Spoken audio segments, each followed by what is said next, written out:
आजबाट श्रावण महिनाको आगमन भइसकेको छ। आजबाट वर्षा ऋतुको पनि आगमन भइसकेको छ अनि आज साउने सङ्क्रान्ति पनि हो। साउने सङ्क्रान्तिमा यहाँहरूलाई धेरै धेरै स्वागत छ अनि मेरो सानो छोटो मिनी ब्लगमा पनि यहाँहरूलाई धेरै धेरै स्वागत छ। आज चाहिँ घरमा बुढाको जन्मदिन गरेको हुनाले सानो पूजाको लागि तयारी गर्दैछु म अनि साधारण खानेकुराहरू पनि बनाउँदैछु। के बनाउँदैछु हेर्नुहोस् है त। शुद्ध शाकाहारी खाना तयार गर्दैछु म। अनि त्यसपछि हुन्छ रुद्री पूजाको तयारी।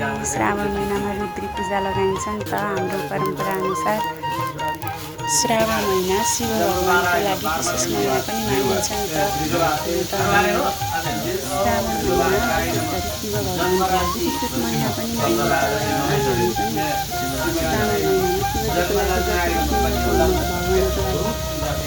जुनसुकै महिना पनि उत्तिकै महत्त्व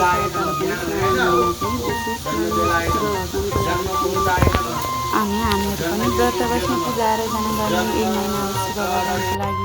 ओम नमः शिवाय, ओम नमः शिवाय। अष्टचिरञ्जीवी पूजा पनि सकियो।